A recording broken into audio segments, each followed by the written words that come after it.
नमस्कार विद्यार्थियों। कृदंत प्रकरण भाग 7 में आज हम ल्यप प्रत्यय के बारे में चर्चा करेंगे। पिछली वीडियो में हमने कत्वा प्रत्यय के बारे में पढ़ा था।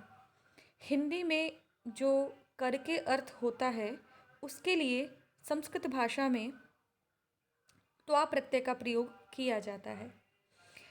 बिल्कुल त्वा प्रत्यय के समान ही कर के अर्थ में एक प्रत्यय का और विधान किया गया है और वह है ल्यप प्रत्यय।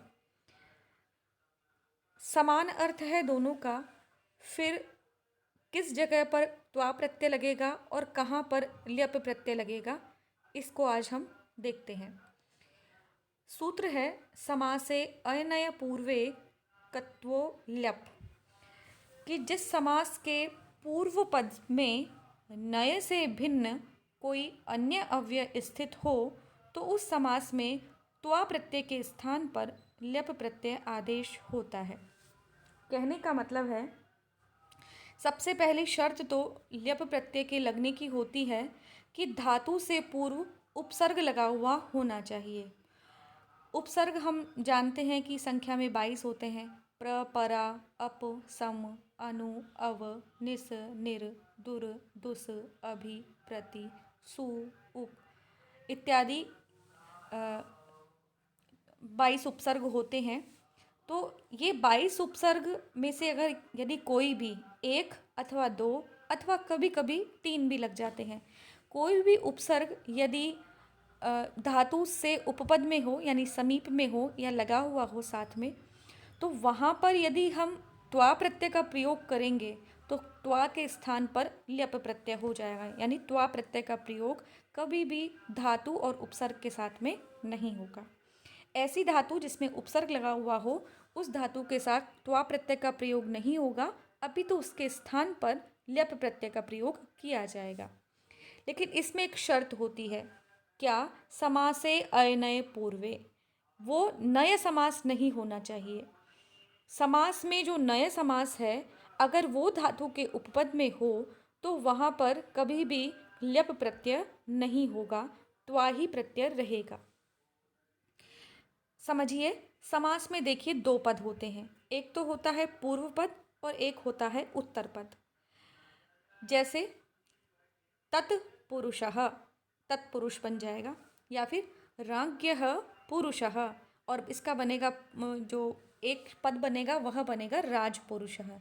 तो राज्ञः और पुरुषः, इस प्रकार इसमें कितने पद हुए? 2 पद। राज्ञः कहलाएगा पूर्व पद और पुरुषः कहलाएगा उत्तर पद। तो इसी प्रकार प्रत्येक समास में 2 पद होते हैं, एक पूर्व पद होता है, एक उत्तर पद होता है। ऐसा ही नय समास में होता है। ये नय समास क्या होता है? जिसके आदि में यानी जिसके प्रारंभ में, किसी भी शब्द के प्रारंभ में अगर न नहीं अर्थ को देने वाला या निषेधार्थक अर्थ का प्रयोग किया गया हो तो वो नए समास की श्रेणी में आता है। तो जब समास का पूर्व पद नए समास से भिन्न कोई अव्यय हो तो उत्तर पदस्थ त्वा के स्थान पर ल्यप आदेश हो जाएगा। लेकिन जैसे उदाहरण के लिए प्र उपसर्ग पूर्वक क्री धातु से ल्यप प्रत्यय, तो यह प्र उपसर्ग है, धातु हो गई क्री और इसमें लग गया ल्यप प्रत्यय और शब्द क्या बन जाएगा? प्रकृत्यः। ठीक है। अब नए समास होगा तो क्या होगा? तो समास के पूर्व पद में अगर नय होगा तो उत्तर पद में अगर त्वा है तो त्वा ही रहेगा, उसके स्थान पर ल्यप आदेश नहीं होगा। जैसे न और कृत्वा, या न क्या है? पूर्व पद है और कृत्वा क्या है? उत्तर पद है। इस पूर्व पद का जो न है वो नय समास का है, तो यहाँ पर शब्द बनेगा अकृत्वा। अगर यह उपसर्ग होता, न तो वैसे कोई उपसर्ग होता नहीं है, लेकिन अकृत्वा को देखकर हम ये समझ लेते हैं कि यहाँ पर अ उपसर्ग है, तो अ उपसर्ग नहीं होता, आंग उपसर्ग होता है, तो शब्द क्या बनता है? आ। तो आकृत्वा बनता नहीं है, अकृत्वा है। तो अकृत्वा में जो अ है वो नए समास का न है, तो यहाँ पर त्वा के स्थान पर ल्यप आदेश नहीं होगा। ल्यप प्रत्यय स्वयं में स्वतंत्र प्रत्यय नहीं है, वह त्वा के स्थान पर ही आदेश होता है। और सूत्र में भी लिखा हुआ है त्वो ल्यप, यानी त्वा के स्थान पर ल्यप आदेश हो। यहाँ पर त्वा में षष्ठी विभक्ति है और हम जानते हैं कि षष्ठी स्थान प्रयोग है, यानी षष्ठी विभक्ति यदि कहीं पर भी प्रयोग की जाती है तो उसके स्थान पर कोई दूसरा शब्द आता है, तो त्वा के स्थान पर ल्यप होगा। तो ल्यप स्वयं में स्वतंत्र प्रत्यय नहीं है, वो त्वा के स्थान पर प्रयोग किया जाता है। और किन परिस्थितियों में किया जाएगा? जिन परिस्थितियों में प्रकृति के साथ में यानी धातु के साथ में यदि उससे पूर्व में कोई उपसर्ग होगा तो यह प्रत्यय लगाया जाएगा। तो हमने ये समझ लिया कि लप प्रत्यय का प्रयोग हमें कहाँ करना है। अब एक और समझिए, इसमें एक अड़चन आती है या कभी कभी किसी शब्द को देखकर हमें भ्रम उत्पन्न होता है कि ऐसा कैसे, यहाँ तो नए समास का प्रयोग भी किया गया है, उसके बाद भी यहाँ पर ल्यप प्रत्यय का प्रयोग किया गया है, तो ऐसा विरोधाभास कैसे? इसे समझिए। अनाहूय, अनादृत्य, अनुद्विक्ष्य, असमीक्ष्य, अनागत्य और अनधिकृत्य। देखिए शब्द इसमें आहूय, यह बीच में आया है, क्योंकि लप प्रत्यय में क्या शेष रहता है? लकार की इत संज्ञा हो जाती है और पकार की इत संज्ञा हो जाती है। किसी भी वर्ण शब्द के अंत में कोई भी यदि हलंत वर्ण होता है तो उसकी इत संज्ञा हलंत्यम सूत्र से हो जाती है, यानी हल जिसके अंत में है उसकी इत संज्ञा होवे। तो पकार यहाँ पर इत संज्ञक है, वो हलंत वर्ण है, तो उसकी इत संज्ञा हलंत्यम सूत्र से हो जाती है। और लशक्व तद्धिते से सूत्र लगता है एक, उसमें लकार की, शकार की और वकार इत्यादि की इत संज्ञा लशक्व तद्धिते यानी सूत्र से हो जाती है। तो यहाँ पर तद्धित भिन्न जो प्रत्यय हैं उन सभी में ये इस सूत्र के द्वारा लकार और शकार की इत संज्ञा हो जाती है। तो यहाँ लकार की इत संज्ञा हो गई और पकार की इत संज्ञा हो गई, तो शेष क्या बचा? यकार। तो पहचानने का तरीका ये होता है ल्यप प्रत्यय को कि अंत में य शेष रहेगा। तो अनाहूय शब्द को पढ़ने के बाद हमें स्वतः अनुभूत हो चुका है कि यहाँ पर ल्यप प्रत्यय किया गया है। लेकिन अब विरोधाभास कैसा है? जब हमने अकृत्वा का विच्छेद किया तो था न कृत्वा, तो न कृत्वा नहीं करके नए समास था, शब्द बना अकृत्वा, तो वहाँ पर त्वा प्रत्यय ही रहा, ल्यप प्रत्यय नहीं हुआ है। तो फिर अनाहूय में ल्यप प्रत्यय कैसा हो गया, जबकि यहाँ पर भी अकार है? न आहूय अनाहूय, यह नए समास बनेगा। नए समास में नए समास होने के कारण यहाँ पर ल्यप प्रत्यय नहीं होना चाहिए था। फिर इन शब्दों में कैसे हो गया? अनाहूय, न आदृत्य अनादृत्य, न उद्वीक्ष्य अनुद्वीक्ष्य, न समीक्ष्य असमीक्ष्य, न आगत्य अनागत्य, न अधिकृत्य अनधिकृत्य। अब देखिए यहाँ पर नए समास होने के बाद भी ल्यप प्रत्यय है, तो इसे समझिए। इन सभी स्थानों पर नए समास में जो ल्यप प्रत्यय देखा जाता है वो प्रादि समास के कारण है। जो प्रादि समास एक समास का ही प्रकार है, तत्पुरुष समास में गिना जाता है। इसमें क्या होता है, कोई भी शब्द के आगे उपसर्ग लगा हुआ होता है और उसमें से जब समास बनाया जाता है तो उसका विग्रह में पहले प्रत्यय का अर्थ लिखा जाता है और फिर उत्तर पद लिखा जाता है। जैसे प्रपितामह, तो प्रगतः पितामह प्रपितामह, इस प्रकार से ही प्रादि समास होता है।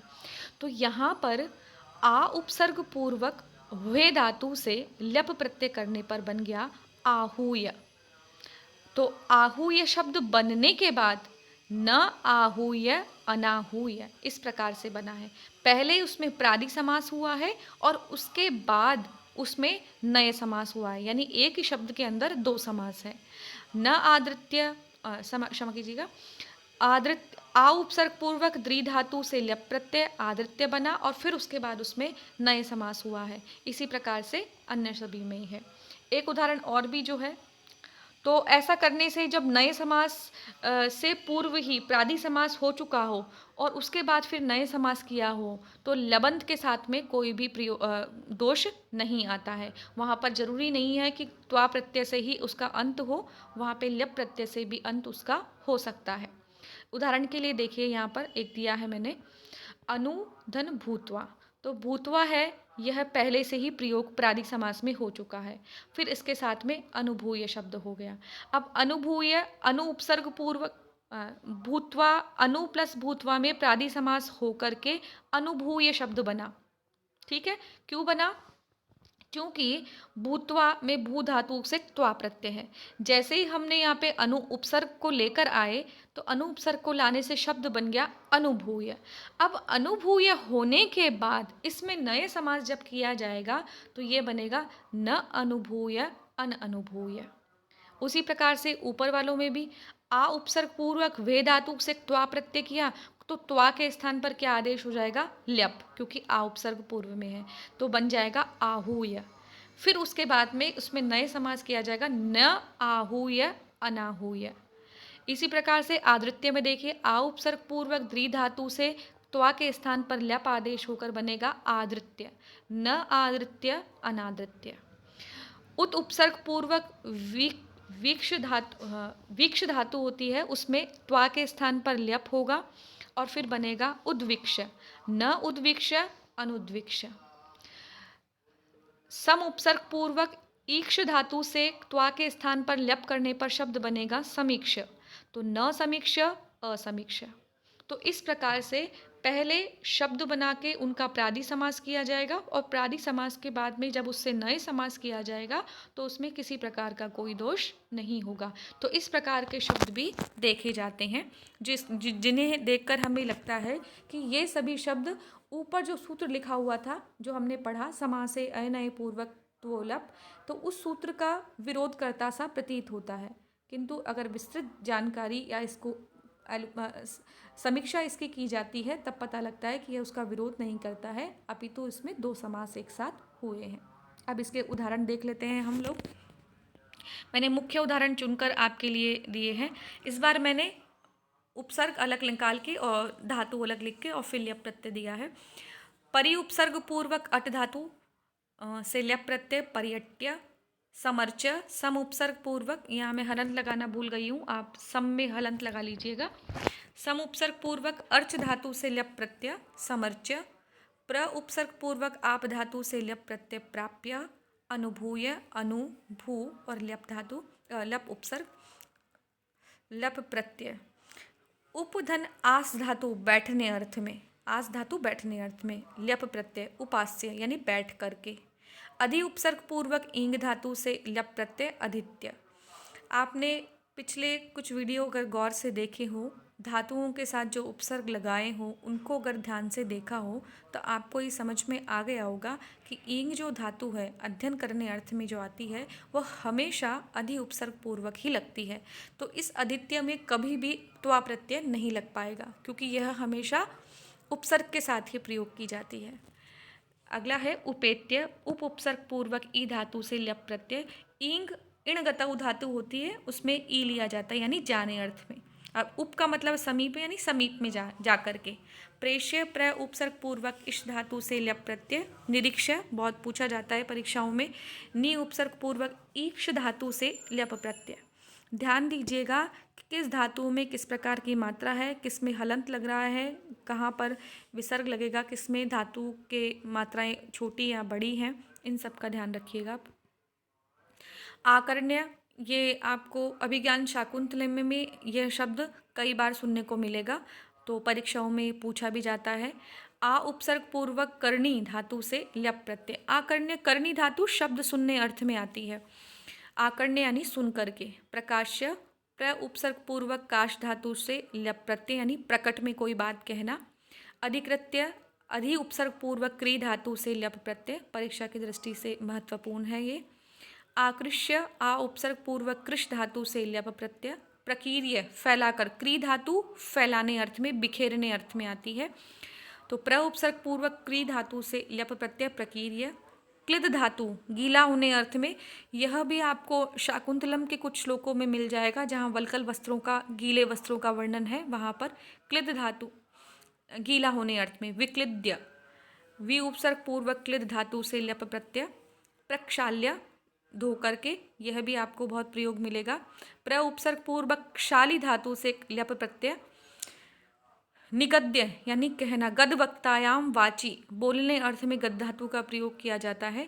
नी उपसर्ग पूर्वक गद धातु से ल्यप प्रत्यय निगद्य, यह प्रयोग भी आपको बहुत देखने में मिलेगा। अवगाह्य गाहन करना, यहाँ गाह धातु स्नान करने अर्थ में भी है, यह भी आपको शाकुंतलम में प्रयोग देखने को मिलेगा।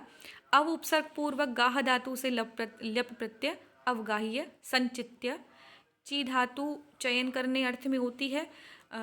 सम उपसर्ग पूर्वक ची धातु से ल्यप प्रत्यय संचित्य विचित्य। यहाँ चित धातु समझने अर्थ में है, तो विचार करके। वी उपसर्ग पूर्वक चित धातु ल्यप प्रत्यय समझना अर्थ है। प्रच्छाद्य, छादी धातु होती है आवरण करने अर्थ में, तो आवरण प्रच्छाद्य यानी ढक करके। विच्छिद्य, वी उपसर्ग पूर्वक छिद धातु छेदन करने अर्थ में, लप प्रत्यय के साथ में शब्द बनेगा विच्छिद्य। विजित्य, जी धातु जीत करके, वी उपसर्ग पूर्वक जी धातु से लप प्रत्यय विजित्य। अनुजीव्य, अनु उपसर्ग पूर्वक जीव धातु से लप प्रत्यय अनुजीव्य। मैंने उन्हीं धातुओं का, उन्हीं शब्दों का संकलन किया है जो आपके परीक्षा की दृष्टि से महत्वपूर्ण है, और दूसरा ये कि शाकुंतलम में इन शब्दों का बहुत प्रयोग किया गया है। मैं बार बार शाकुंतलम का संदर्भ इसलिए दे रही हूँ क्योंकि आपके जो ये कृदंत प्रकरण है, इसके जो प्रत्यय दिए गए हैं वे सभी शाकुंतलम के आधार पर है, यानी वहाँ जो शब्द प्रयोग किए गए हैं उनके आधार पर ही इन प्रत्ययों का को पाठ्यक्रम में सम्मिलित किया गया है। तो आगे देखिए, विज्ञाय, वी उपसर्ग पूर्वक ज्ञा धातु से लप प्रत्यय जान करके। उड्डीय, उड़ करके। डी धातु डी डयने यानी डयन करने अर्थ में, पक्षियों के उड़ने अर्थ में आती है। उत उपसर्ग पूर्वक डी धातु से लप प्रत्यय। ये धातु भी अधिकतर उत उपसर्ग के साथ ही प्रयोग की जाती है। परित्यज्य, बहुत अधिक प्रयोग देखने में मिलता है इसका। परि उपसर्ग पूर्वक त्यज धातु से ल्यप प्रत्यय परित्याग करके। प्रदाय, प्र उपसर्ग पूर्वक दा धातु से ल्यप प्रत्यय। संधाय, सम उपसर्ग पूर्वक धा धातु से ल्यप प्रत्यय धा धारणे धातु। अब देखिए, प्र उपसर्ग पूर्वक नम धातु से ल्यप प्रत्यय करने पर दो तरह के शब्द बनेंगे, प्रणत्य और प्रणम्य। ये दोनों ही शब्द शुद्ध हैं। आनीय, आ उपसर्ग पूर्वक नी धातु से ल्यप प्रत्यय, यह शब्द भी बहुत देखने को और सुनने को मिलता है। प्रपठ्य, प्र उपसर्ग पूर्वक पट धातु से ल्यप प्रत्यय पढ़ करके या अच्छी प्रकार से पढ़ करके। समपूज्य, अच्छी प्रकार से पूजित होकर। सम उपसर्ग पूर्वक पूज धातु से ल्यप प्रत्यय। विभाज्य, विभाज्य और विभज्य दोनों धातु हैं, धातु दोनों अलग अलग है। एक में भाजी धातु है, एक में भज धातु है। विभज्य, वी उपसर्ग पूर्वक भज धातु से ल्यप प्रत्यय, और विभाज्य में भाजी धातु से ल्यप प्रत्यय। अनुभूय, यह हमने अभी उदाहरण में देख ही लिया, अनु उपसर्ग पूर्वक भू धातु से ल्यप प्रत्यय करने पर अनुभूय बनता है। संयुज्य, सम उपसर्ग पूर्वक युज धातु से ल्यप प्रत्यय जोड़ करके। आलिख्य, वेरी इंपॉर्टेंट है। अनुद्य शब्द देखिए आप, अनुद्य शब्द है अनुवाद करके, यहाँ पर लेकिन धातु कौन सी है, वद धातु है से लप प्रत्यय। ये ऐसे शब्द थोड़े कंफ्यूज करते हैं, इसलिए आप इनको ध्यान से देख लीजिएगा। अवलंब्य, अव उपसर्ग पूर्वक लंब धातु से लप प्रत्यय। लंब करना, सहारा लेना होता है। अवलंब्य, किसी के सहारे से, किसी आधार से। परिव्रज्य का मतलब छोड़कर जाना। व्रज धातु जाने अर्थ में होती है। व्रजती, व्रजतः, व्रजंती, इस प्रकार रूप बनते हैं इसके। तो परि उपसर्ग पूर्वक व्रज धातु से लप प्रत्यय। प्रशम्य, शम शांति अर्थ में। प्र उपसर्ग पूर्वक शम धातु से लप प्रत्यय, ये भी आपकी परीक्षाओं में पूछा जाता है। और अगला है प्रशस्य, यहाँ पे शंश धातु है प्रशंसा करने अर्थ में, तो प्र उपसर्ग पूर्वक शंश धातु प्रशंसा करने अर्थ से लप प्रत्यय करने पर शब्द बनेगा प्रशस्य। तो ये कुछ धातुएं थी, इनके साथ लप प्रत्यय करके ल्यबंत जो शब्द बना है वो आपके परीक्षा के लिए उपयोगी है। आप इसका पुनः पुनः अभ्यास कीजिएगा, अभ्यास करने से ही इनमें दृढ़ता आएगी और इस प्रकार के प्रश्न आपके परीक्षाओं में गलत नहीं होंगे। ये सिर्फ आपकी इन स्नातक की परीक्षाओं में नहीं, अपितु जो सीटेट इत्यादि होती है अथवा जो प्रतियोगी परीक्षाएं होती हैं, इन सभी में प्रत्ययों से प्रश्न पूछे ही जाते हैं, तो इनका आप निरंतर अभ्यास कीजिएगा। अगले वीडियो में हम नए प्रत्यय के साथ में फिर चर्चा करेंगे। धन्यवाद।